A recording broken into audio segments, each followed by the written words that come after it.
मित्रांनो, आज आपण टेन्स याविषयी माहिती मिळवणार. तर टेन्स किंवा मराठीमध्ये याला आपण काळ म्हणतो. याची व्याख्या काय असते? क्रियापदाच्या रूपावरून क्रिया केव्हा घडली हे समजणे म्हणजेच काळ. एखाद्या वाक्यातील क्रियापदाला लक्षात घेऊन ती क्रिया कधी घडलेली आहे हे जाणून घेणे म्हणजेच याला आपण काळ म्हणतो. काइंड्स ऑफ टेन्स म्हणजे काळाचे प्रकार. मुख्यतः काळाचे 3 प्रकार आहे: प्रेझेंट टेन्स वर्तमान काळ, पास्ट टेन्स भूतकाळ, फ्युचर टेन्स भविष्यकाळ. आणि उपकाळ जर आपण म्हटले तर त्यानुसार या 3 काळांचे प्रत्येकी 4 काळात रूपांतर होते. जसे वर्तमान काळाचे प्रेझेंट टेन्सचे जर आपण उपकाळात विभागणी केली तर आपल्याला सिंपल प्रेझेंट टेन्स म्हणजे साधा वर्तमान काळ, प्रेझेंट कंटिन्युअस टेन्स अपूर्ण किंवा चालू वर्तमान काळ, प्रेझेंट परफेक्ट टेन्स म्हणजे पूर्ण वर्तमान काळ आणि प्रेझेंट परफेक्ट कंटिन्युअस टेन्स म्हणजे पूर्ण अपूर्ण वर्तमान काळ, असे एका मुख्य काळाचे 4 उपकाळात रूपांतर होते. त्याचप्रकारे भूतकाळाचे व भविष्यकाळाचे सुद्धा आपल्याला 4 प्रकार बघायला मिळतील. तर आपण पहिल्या काळाला सुरुवात करूया, जो आहे आपला simple present tense. Simple present टेन्सचा वापर आपण नेहमी घडणाऱ्या घटना, सवय किंवा रीत यांचे वर्णन करण्यासाठी आपण साध्या वर्तमान काळाचा म्हणजे सिंपल प्रेझेंट टेन्स याचा वापर करतो. उदाहरणार्थ, मी खेळतो हे आपण इंग्रजीत म्हणणार आय प्ले. तू खेळतो साठी आपण म्हणणार यू प्ले. तुम्ही खेळतात यासाठीही आपण वापरणार यू प्ले. तो खेळतो ही प्लेज. ती खेळते शी प्लेज. ते खेळते इट प्लेज. ते सर्व खेळतात दे प्ले. अशा प्रकारे आपण नेहमी घडणाऱ्या घटनांसाठी साधा वर्तमान काळाचा वापर करतो. त्याच प्रकारे आता पुढचा जो टप्पा आहे तो आहे आपला साध्या वर्तमान काळात वाक्याची रचना कशा प्रकारे असते. तर साध्या वर्तमान काळात वाक्याच्या सुरुवातीला येतो कर्ता, ज्याला इंग्रजीमध्ये आपण सब्जेक्ट म्हणतो. कर्ता म्हणजे वाक्यात क्रिया करणारा जो कोणी असतो त्याला आपण कर्ता म्हणणार, म्हणजे आपला सब्जेक्ट. तर सब्जेक्ट असू शकतो आय म्हणजे मी, यू तू किंवा तुम्ही, वी म्हणजे आम्ही, दे म्हणजे ते सर्व, ही म्हणजे तो, शी म्हणजे ती आणि इट म्हणजे ते. तर वाक्याची रचना अशा प्रकारे होईल: सब्जेक्ट प्लस मेन वर्ब म्हणजे क्रियापद प्लस उरलेला object. Subject plus main verb plus object म्हणजे कर्ता अधिक क्रियापद अधिक कर्म. अशा प्रकारे इंग्रजीमध्ये वाक्याची रचना असेल. म्हणजे आधी येणार कर्ता जसा आय, त्यानंतर येणार क्रियापद जसं आपण उदाहरण घेतलं प्ले, आणि कर्म येईल क्रिकेट. वाक्य असेल आय प्ले क्रिकेट. जसं आपण म्हटलं I play cricket, me cricket खेळतो. वी प्ले क्रिकेट, आम्ही क्रिकेट खेळतो. यू प्ले क्रिकेट म्हणजे तू क्रिकेट खेळतो किंवा याचाच अर्थ होतो तुम्ही क्रिकेट खेळतात. ही प्लेज क्रिकेट, तो क्रिकेट खेळतो. शी प्लेज क्रिकेट, ती क्रिकेट खेळते. इट प्लेज क्रिकेट, ते मूल क्रिकेट खेळते. किंवा मग एकवचनी करता जसं आपण कर्त्याचं नाव घेतलं Ram pledge cricket, Ram cricket खेळतो. साधा वर्तमान काळाचा वापर करताना आपल्याला काही नियमांचे पालन करावे लागते. जसा पहिला नियम आहे, सिंपल प्रेझेंट टेन्सचा वापर करताना वाक्यात क्रियापदाचे पहिले रूप वापरतात. जसे आय प्ले क्रिकेट, तर प्ले हे क्रियापदाचे पहिले रूप आहे. You read a book, read हे क्रियापदाचं पहिलं रूप आहे.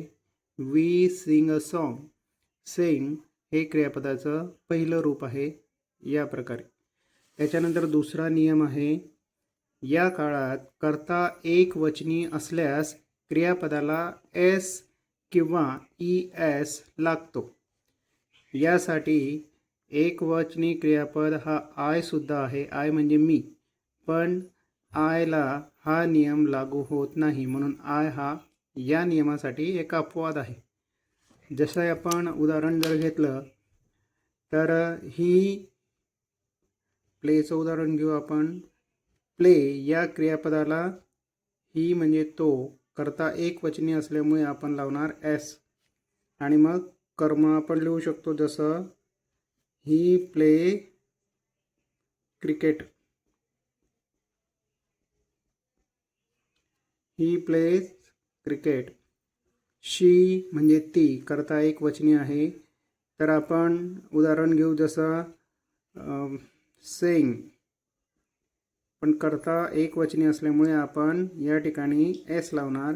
शी सिंग्स अ सॉन्ग, ती गाणे गाते. एटसाठी आपण एट म्हणजे ते. आता एटसाठी पण आपण प्ले म्हटलं तर आपण क्रियापदाला लावणार S. It plays football,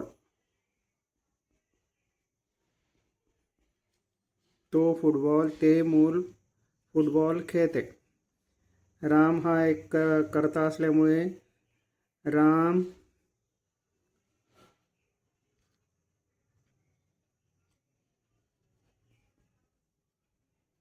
wins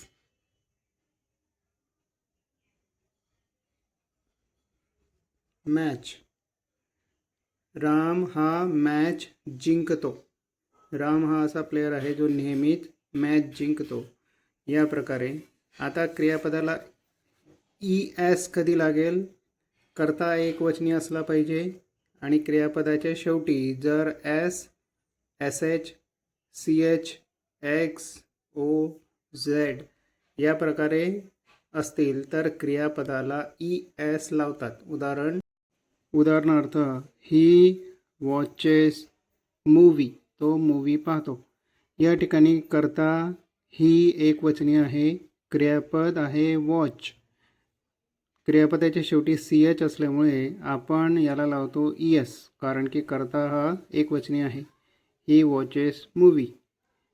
she washes clothes, wash हे क्रियापद आहे व त्याच्या शेवटी लागलेला आहे एस एच, म्हणून आपण क्रियापदाच्या शेवटी लावलेला आहे ई एस. का? कारण की करता एकवचनी आहे. इट फिक्सेस एनी प्रॉब्लेम, करता एकवचनी, क्रियापदाचा शेवट झालेला आहे एक्सने, म्हणून आपण याला लावला E S. It fixes any problem, तो कोणतेही प्रॉब्लेम सोडवू शकते. राम गोज टू स्कूल, आता या ठिकाणी क्रियापद आहे गो, पण राम एकवचनी क्रियापद असल्यामुळे आपण गोला लावणार ई एस, कारण की शेवटी ओ आहे. Ram goes to school, Ram शाळेत जातो. पुढचा नियम, वैज्ञानिक सत्य सांगण्यासाठी आपण या काळाचा वापर करतो. जसे water boils at 100 degree Celsius, पाणी 100 डिग्री सेल्सिअसला उकळते. दुसरं वाक्य जसं वॉटर इज युनिव्हर्सल सॉल्वंट, पाणी हे वैश्विक द्रावक आहे. त्यानंतरचा नियम, आपण साध्या वर्तमान काळाचा उपयोग भौगोलिक सत्य सांगण्यासाठीही करतो. ज्या प्रकारे sun rises in the east, सूर्य पूर्वेस उगवतो, किंवा sun sets in the west, सूर्य पश्चिमेस मावळतो. साध्या वर्तमान काळाचा उपयोग आपण गणिती सत्य सांगण्यासाठीही करतो. ज्या प्रकारे 2 and 3 मेक 5, 2 आणि 3 मिळून 5 होतात, किंवा 2 + 3 होतात 5. या प्रकारे नेहमीच्या सवयी सांगण्यासाठीही आपण सिम्पल प्रेझेंट टेन्सचा वापर करणार. ज्या प्रकारे I wake up early in the morning, मी सकाळी लवकर उठतो, किंवा मी पहाटे लवकर उठतो. He always completes his work, तो नेहमी त्याचे काम पूर्ण करतो. नेहमीची क्रिया. त्यानंतर त्रिकालबाधित सत्य सांगण्यासाठीही आपण साध्या वर्तमान काळाचा वापर करतो. जसे honesty is the best policy, प्रामाणिकता हे सर्वोत्तम धोरण आहे. आणि रीतदर्शक क्रिया दर्शविण्यासाठी सुद्धा आपण सिंपल प्रेझेंट टेन्स याचा वापर करतो. We see with our eyes, आपण आपल्या डोळ्यांनी बघतो. या प्रकारे आपण साध्या वर्तमान काळाचा वापर करतो.